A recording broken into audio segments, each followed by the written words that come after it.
Sachin also talked about P&G being in the masters for Gartner. So what do you think contributes to us being there as a company? And this is for the 9th year in a row. No, that's a good question. And when PNG made it to the masters list for the first time, right, we obviously had a track record of driving constructive disruptions in space of supply chain.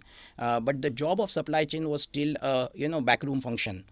So the role was more to ship cases at the most efficient cost to serve, cash to serve, and possibly get the product in consumers' hands so that you can make your business fly. It was never seen as a strategic function, but at that point, P&G still had possibly one of the better integrated supply chains compared to the industry.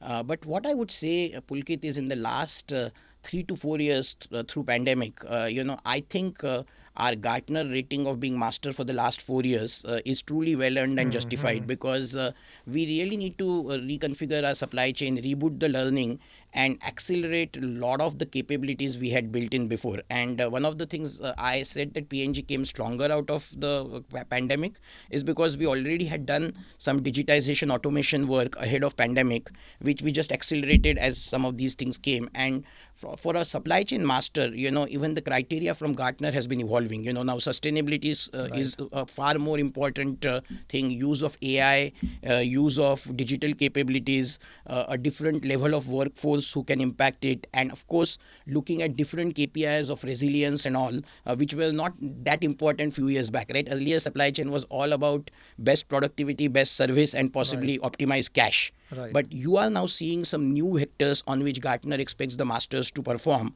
And I think P&G has been able to reinvent and reboot the supply chain. And I can tell you, we in fact came only stronger out of the pandemic, because some of the capabilities we had built in actually came in handy. And I would say, 2-3 important things which stand for me, which of course pivots are rating as a master.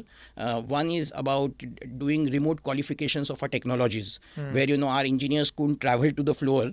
We were able to have capabilities which can do remote vendor acceptance testing and all of that. And I think that definitely came pretty handy through this period. The second big area was leveraging data with your customers as well as suppliers, again where the physical connection or visits were not possible. And I think this ability to leverage data and ability to automate our physical flows also helped us in a better time of labor shortage, right? So I can tell you, in my last assignment, as you know, I was in North America, with the significant challenges of labor shortage.